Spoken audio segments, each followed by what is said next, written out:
Ahora vamos a nuestro primer invitado, segundo invitado del día. Se trata de Jonathan Valdivieso, presidente del Observatorio del Derecho a la Ciudad, Asociación por la Justicia Ambiental. Él es abogado en derechos humanos, ambientales y urbanos.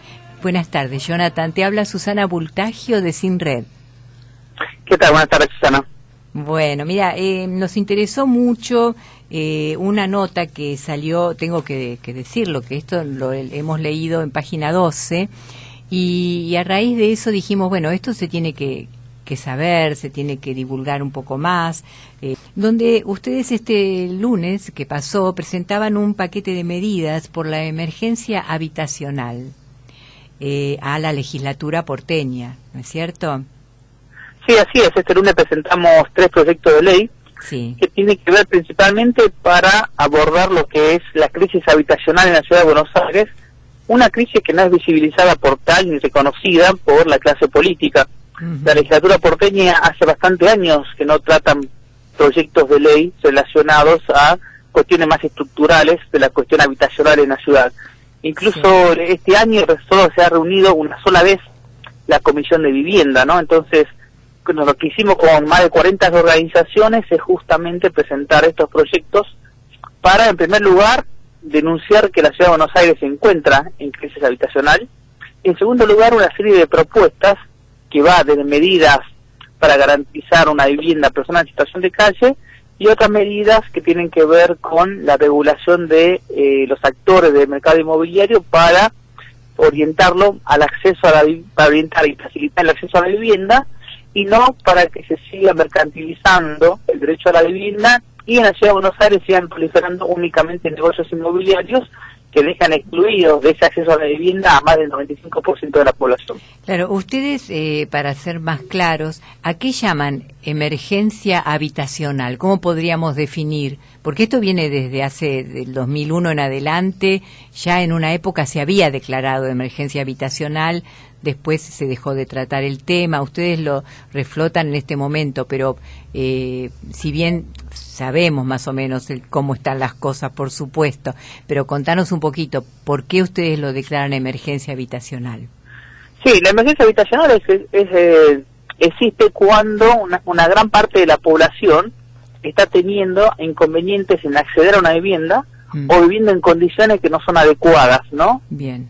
Las personas en situación de calle no pueden acceder a una vivienda, por la capacidad económica de la familia no les da, o situaciones de hacinamiento, de viviendas precarias, viviendas que no tienen acceso a los servicios, como son las familias que viven en asentamientos o villas en la ciudad. Es cierto que la ciudad de Buenos Aires tuvo emergencia habitacional, se votó en el año 2004 por 3 años, en el año 2007 se prorrogó por 3 años más hasta noviembre del año 2010, y en esa fecha la legislatura decidió no prorrogar la emergencia habitacional, y a partir de ese año, paradójicamente, todos los indicadores en relación al déficit habitacional empeoraron. Aumentó la cantidad de familias que viven en la calle. El último censo popular dio alrededor de 7.200 familias viviendo en situación efectiva de calles, personas. Aumentaron la población en villas. Del año 2001 hasta ahora se cuadruplicó la población de villas. Del año 2010 hasta ahora se duplicó. Aumentaron la cantidad de inmuebles ociosos. Actualmente, haciendo cálculo del consumo de energía de viviendas, de residencias, aproximadamente 150.000 viviendas se encuentran vacías, es decir, están teniendo ningún tipo de uso efectivo. Claro, ni siquiera ni alquiladas ni nada. Alquiladas ni nada, vacías. Algunos son terrenos vacíos y otras son viviendas construidas que no están teniendo ningún tipo de uso, que ni siquiera llegan al consumo eléctrico mínimo de una heladera, es decir, esas son casas que no están habitadas por nadie. Esta situación del empeoramiento de los indicadores, donde me faltó decir el tema de la gran cantidad de familias que ahora que aumentó el porcentaje de familias inquilinas en la ciudad.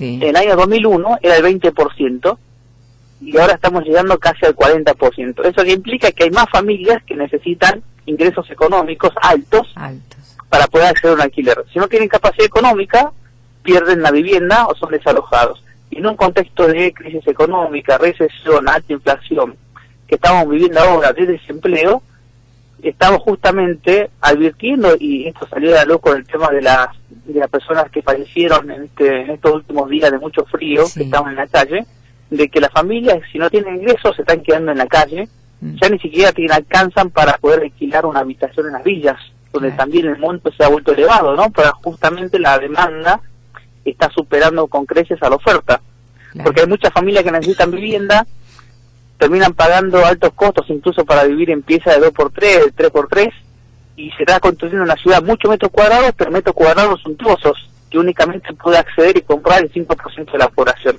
Ese desfasaje hace necesario que el Estado deba intervenir con políticas públicas, y son nosotros algunas propuestas que presentamos el lunes para que el Estado, por una parte, regule la conducta de los privados, en este sentido que no permita que haya 150.000 viviendas vacías, que podría dar solución a 300.000 o 400.000 personas en forma inmediata, y que también el Estado se transforme en un agente relevante en este mercado inmobiliario a través de la construcción de viviendas sociales. El Estado, ¿qué sucede? Y que no aprendemos del ejemplo, por ejemplo, de las ciudades europeas. En las ciudades europeas los Estados construyen mucha vivienda social, no la entregan en propiedad, sino que se la queda al Estado y la dan a un precio promocional a las familias, ¿no? Un alquiler social se llama. Ajá. En promedio en Europa el 10% de esos alquileres sociales, de esas viviendas sociales, pertenecen al Estado, el 10% de la totalidad de las viviendas de la ciudad. Si trasladamos esa cifra a la ciudad de Buenos Aires, 150.000 viviendas deberían ser del Estado, y el Estado darlas en alquiler social. ¿Cuáles son nuestros números actuales? Ni una sola. No, el Estado no tiene una política. Sí, no es una política habitacional, no, es verdad. Hola, ¿qué tal? ¿Cómo te va? Te habla María de Sinred también. Buenas tardes, María. Sí, vos estás diciendo también, bueno, y es un hecho que se comprueba, que el mercado privado es el que más creció, digamos, lo que tiene que ver con la construcción. Esto a simple vista, ¿no es cierto? Uno va caminando, especialmente, por ejemplo, en el Tigre, en Vicente López, o en la Capital Federal también, hay un gran impacto de construcción y de créditos, pero eso tiene que ver con un nivel de vida, por supuesto, que mucho más grande de la necesidad de otras clases sociales. No, justamente lo que comentas es eso, ¿no? Se ha construido muchísimo en estos últimos años, tanto que hay una sobreconstrucción que ha hecho que se colapsen algunos servicios públicos en la ciudad de Buenos Aires. Esa sobreconstrucción no está dirigida a los sectores medios ni bajos de los porteños. No está dirigida a un sector alto, que incluso la modalidad de construcción de esos edificios es una modalidad de fideicomiso al pozo. Eso quiere decir que las familias que tienen capacidad de ahorro alto empiezan a pagar por anticipado en un fideicomiso sus viviendas, ¿no? No son familias que reciben un crédito, sino son familias que tienen una capacidad de ahorro alto, que tienen la posibilidad de ir pagando y dando esos capitales en un pozo. Esas familias son un porcentaje mínimo en la ciudad de Buenos Aires, pero son justamente que fueron financiando toda esta sobreconstrucción en la ciudad. Claro, para el resto de la ciudadanía, el gobierno, en algún momento el gobierno anterior y quisieron estimular lo que es la política de créditos, y este gobierno con los créditos UBA, que terminó fracasando por la alta inflación, y ahora tiene que salir el gobierno a dictar leyes donde el gobierno va a financiar, subvencionar esos créditos, donde en definitiva lo que está haciendo es subvencionando a los bancos, porque el riesgo, en vez de pasarlo a los bancos, se lo pasaron a las familias con los créditos. Exactamente, sí. Digamos que la zona sur es la zona más complicada en lo habitacional. Sí, la zona sur tiene problemas de planificación habitacional diversos, que hace que la mayoría de los sectores de los barrios estén con conflictos, ¿no? Por una parte, la zona sur es la que tiene más barrios populares, tiene más población en villas. Por otra parte, también las partes que no son asentamientos informales están sufriendo el proceso de gentrificación.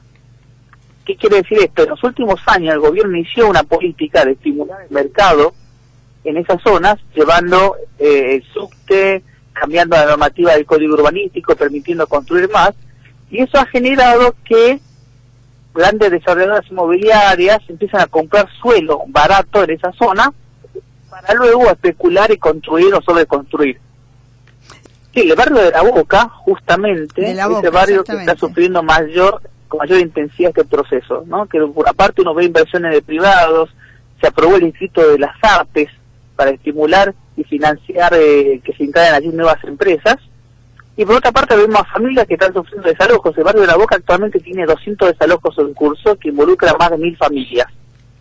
que están siendo expulsadas del barrio, esas 1000 familias que están siendo desalojadas pero no tienen la capacidad económica para pagar, y en muchos casos es porque los propietarios necesitan esos terrenos para hacer otro tipo de emprendimientos, ahora que van a poder tener mayor rentabilidad a hacer esa construcción.